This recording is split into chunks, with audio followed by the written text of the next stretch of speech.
Hello again, everybody. I hope you guys had a great weekend.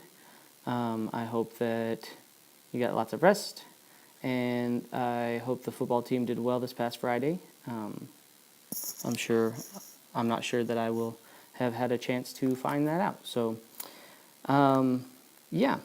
Last week we spent all of our time talking about slope. Okay? Now, slope is so important. It is this huge thing that has to do with linear functions, okay?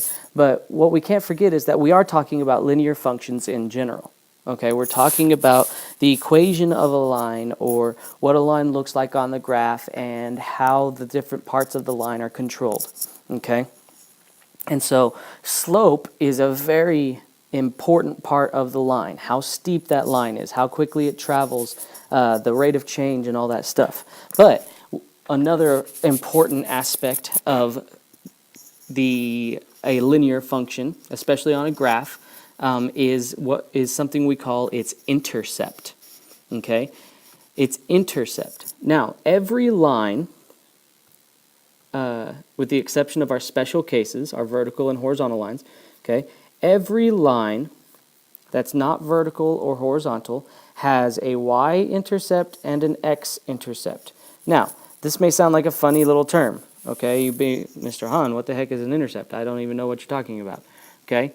An intercept, okay, in a function, an intercept is the point at which a line crosses an axis, okay? Now, what do we call our two axes in the graph? We have the x-axis, which is our left and right, and we have our y-axis, which is up and down. Okay, so in a function, an intercept is a point at which the line crosses one of those axes. Okay, one of the axes. Okay, if it crosses the y-axis, it's called the, and I'm going to zoom in here so I can write a little bit neater than I did previously. Okay, if it crosses the y-axis, it's called the y. Let's do a different color. Can we back up? No? Okay. I'll just erase then. Eraser. Here we go. Okay, if it crosses the y-axis, it's called the y-intercept. Intercept. I'm trying. It's a little bit better. Not great, but it's a little bit better. Okay, and the y-intercept will always have an ordered pair that looks like this. It will always have an ordered pair that looks like 0 in the x position and then a y value right here. So it could be 0, 1, 0, 6, 0, -2, 0, -7. Some number's going to go in for the y, but the x will always be 0 for the y-intercept. Okay? When we cross the y-axis, the x value is 0.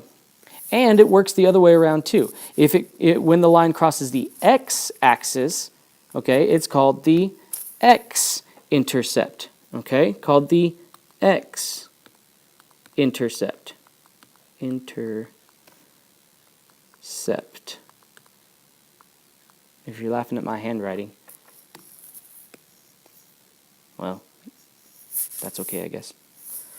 Okay. And every x-intercept, anytime a line crosses the x-axis, it's called an x-intercept, and its ordered pair, its coordinate, is always some value for the x, but our y is always 0. Okay, it could be -2, 0, and you'll be on the x-axis. It could be -8, 0, and you're still on the x-axis. Okay, it could be 2, 0, 7, 0, whatever it happens to be, as long as the y value is 0 for the x-intercept. Now, the x-intercept also has another name. Okay, it also has another name. It's also known as now I've got to write like 3 words here, so bear with me. Okay, it's also known as the 0 of the function.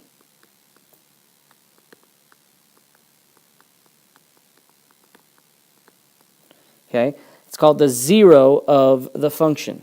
Okay, and the reason it's called that is because what is the y value? What is the value of the function at the x-intercept? Well, the y value, as we saw just a second ago for our x-intercept, is 0. So the x-intercept is called the 0 of the function. It's where the function as a whole equals 0. So let's look at these two graphs and see if we can identify the x and the y intercept from just looking at the graph. Okay, and we're going to write them as ordered pairs. We're going to write them as coordinates, okay? So let's look at example A first. I'm going to zoom real close in so that it's easier for me to see and maybe for you to see at your desk and things like that, okay? You have these papers in front of you, so you should be taking notes. You should be following along, okay? Writing any extra things down in the spaces that you need to, okay? So here we're looking at this line. This is example 2. This is letter A under, this is number 2, right, where it says study the graphs of the lines below. Example A. Okay. So, we're going to look at this. Where does our function cross over the y-axis? Okay? If I'm following my function, I'm following my function, following my function, following my function, here we go, and then all of a sudden, boom, I'm at the y-axis. Okay? That point right there is called the y-intercept. I'm going to color it in with red right here. Right here is where the y-axis is hit and crossed over. It's intercepted right there. What is the value right there for our y-intercept? Well, if you remember, our y-intercept always looks like this. It's always got a 0 in the x position, and then whatever that number is in the y position. What is that number? Positive 3. So our y-intercept for this particular line, this linear function, is 0, 3. Now, if we continue along our line, right here, boom, we are at the x-axis, okay? Right here is where the line comes in contact with the x-axis, okay? I did it in blue right there. That's the x-axis. So the x-intercept has a coordinate here of 2, 0. So our x-intercept is where the line touches the x-axis. The y-intercept is where the line touches the y-axis and crosses through it. Okay? And we will always write them as an ordered pair. Okay?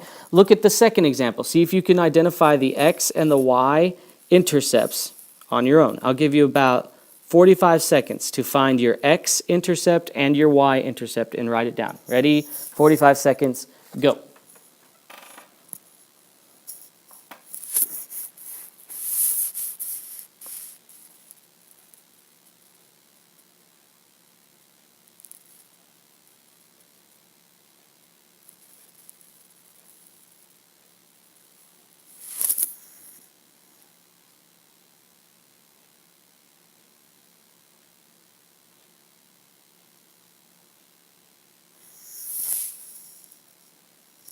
About 10 more seconds.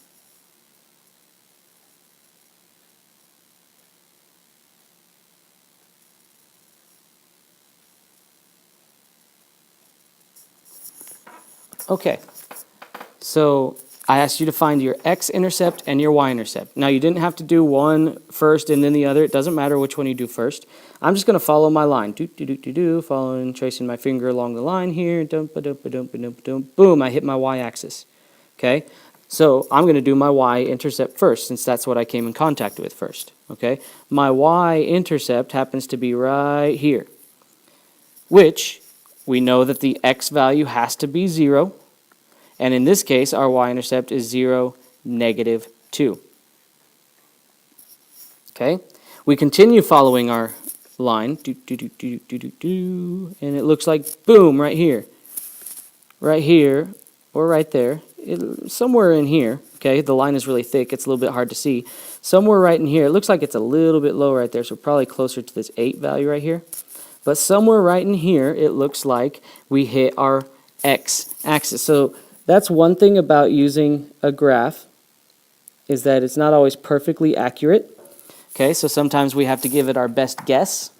If you said anything that was near 8, congratulations, okay? Our x-intercept is somewhere around 8, 0. If you said 7, 0, I would give you 7, 0 because it does look like it touches it. Positive 7 there as well. Okay, it's a real thick line, kind of poorly drawn, whatever.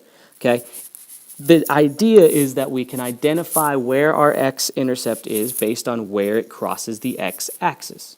Okay, so we're not necessarily looking for perfection right here. You know, we're not looking for the perfect drawing or anything, but we are going for what does it mean? What is the basic idea of the x-intercept and the y-intercept? Now, if you go to the next page with me, okay, we're here, and it says investigating intercepts at the top. It probably says page 3 at the bottom, I think. Okay, 3 of 7 or whatever. Okay. They're going to show us how we can identify the x and the y-intercept from looking at a table. Okay, remember a table of points, it's where it looks like these things, right? We've got a table of values where you've got your x's in a column and your y's in a column, and they make up the ordered pairs right here and here and here and so forth, okay? We're looking at a table. Now, up at the top, they give us a very important piece of information.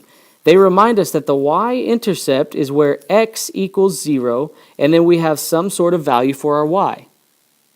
And vice versa, our x-intercept, or what they call the 0 of the function, okay, actually let me back up and do that in blue, since we were doing that in blue over on the other page. Okay, the x-intercept, we'll do it in blue here. Okay, our x-intercept, or what they call the 0 of the function, is where x is something and our y is always 0. So if they give us a table, or maybe we need to complete the table, or whatever it happens to be, we should be able to identify or circle or write down what our x and y intercepts are. Now, these particular problems, we're going to do number 3 first, and then we'll go to number 4. Just kind of makes sense to go 3 and then 4. Okay?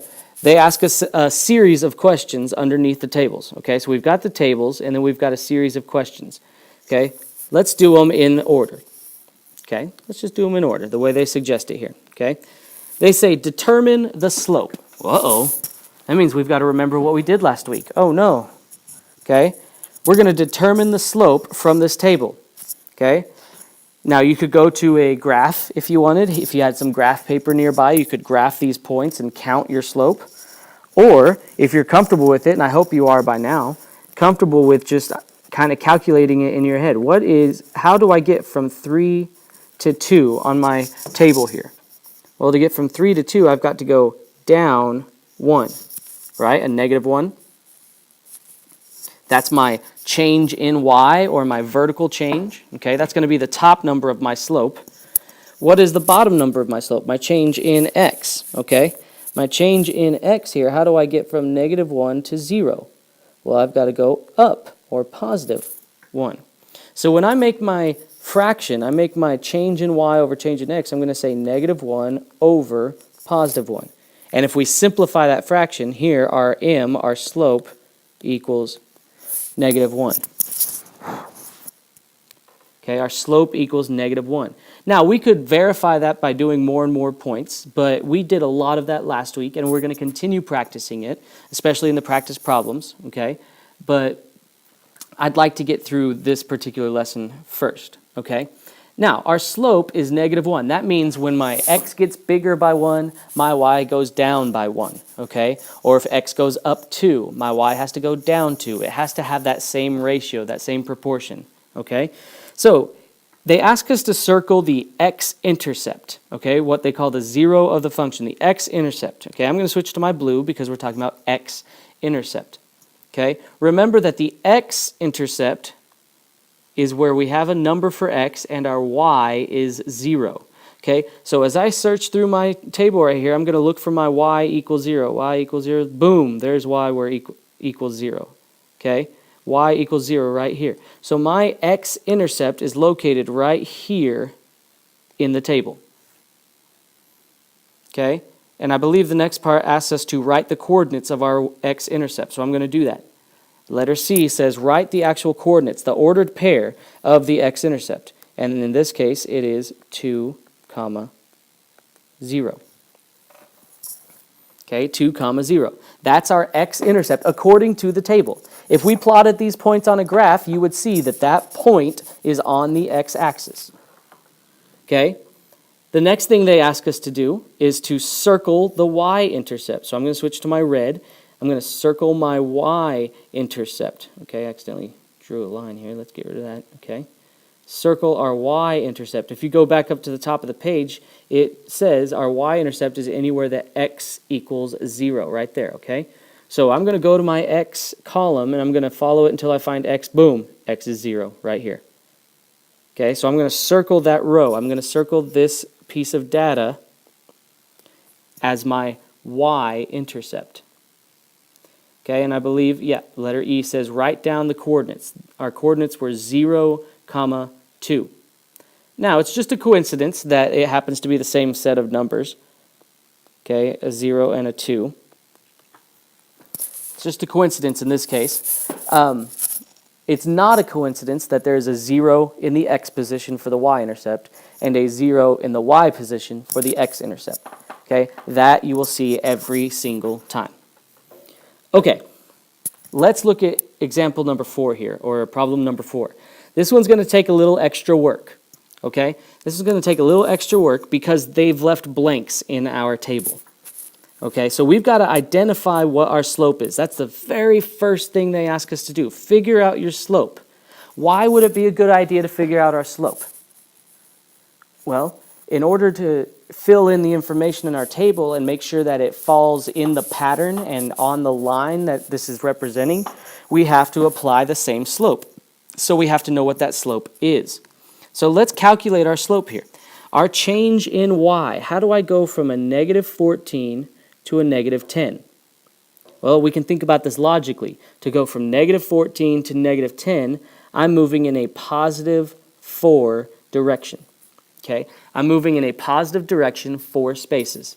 Okay, so in my fraction, in my ratio of my slope, okay, my slope is going to equal, and I'm going to have a 4 in the top because that's my my vertical change, my change in y. Okay, then I ask myself, how do I go from negative 3 to negative 1? Well, if we think about it logically, to go from a negative 3 to a negative 1 on a number line, we have to go in the positive direction 2 spaces. So my bottom number here is 2. Okay, this is a review of what we did last week, figuring out slope based on a table.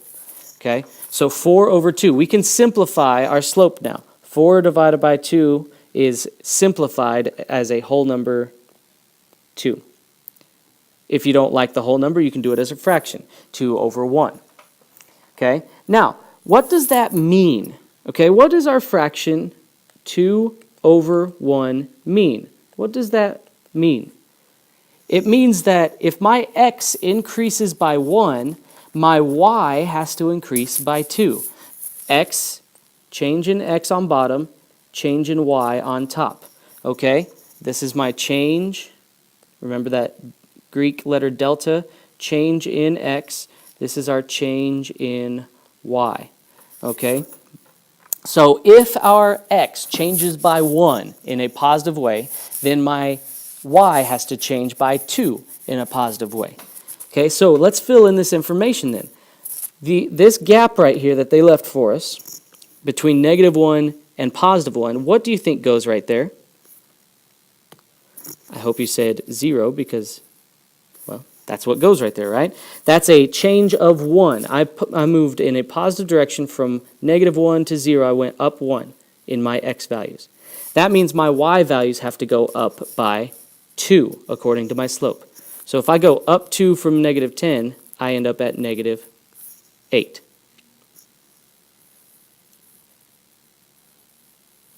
Okay, let's fill in the other part of the table. What's between 3 and 5? 4. So that was an increase of 1. From 3 to 4 was a plus 1 on my x-axis. So that means I've got to do a plus 2 on my y-axis. Negative 2 plus the 2 will take me to 0 on my y values. All right, so we completed the pattern. This was letter B, complete the pattern to find where y equals 0. Well, we happen to do where y equals 0 and x equals 0, but that's okay. We're overachievers like that, okay? So where is our x-intercept? Well, remember, the x-intercept is where y equals 0, which is why they had us complete the pattern. So I go to my y column, I find my 0, and I'm going to circle that as my x-intercept. This right here is my x-intercept. Okay? And then they ask us to write it down. So our x-intercept is at 4, 0. Oh, sorry, wrote that. That was where they wanted us to circle it. Let's say, can I move it? Oh, nope, can't move it. That's okay. I'll just do this again. Okay, write the coordinates of it. It was 4, 0. Okay, then the next step was to complete the pattern and find where x equals 0. Well, we already did that. They ask us to circle our y-intercept. Remember, the y-intercept is where the x value equals 0. And the last thing they ask us to do here is write the coordinates of the y-intercept. Well, in this case, it was 0, -8. Okay. So the general idea of today's lesson was that the x-intercept is where the line crosses the x-axis. And our y value at that point is 0, like we saw in our tables. Okay? Just like we saw at the top of this page, where it says that the x-intercept, also known as the 0 of the function, is where y equals 0. And vice versa. The y-intercept, where the line crosses the y-axis, the x equals 0. Okay? Tomorrow you'll get a chance to practice this quite a bit. Okay? There's I think 12 questions or something like that, where it's just a bunch of tables. And you're probably going to have to identify the slope like we did in these problems. You know, it's good practice from what we learned yesterday. Slope's not going anywhere. We're going to have to keep using it. Okay? And then you're also going to identify the x and y intercepts. Okay? Not just from tables, but also from looking at graphs. Okay? The x and the y intercept on a graph is easy to see, and it takes a little bit more work on a table. But still, you're just looking for where does your y equal 0? That's your x-intercept. And where does your x equal 0? That's your y-intercept. Okay? So, if you need to watch this video again on your own, remember you have a link in your email. You have a link to this video on YouTube. So you can look it up when you get home or anything like that and just watch the video again. To study and to kind of learn this material a little bit better. Okay. Tomorrow, like I said, you will practice identifying x-intercepts and y-intercepts from graphs and tables. Okay. All right. I'll be back later this week. I'll be back on Friday. I miss you guys, and I will see you then.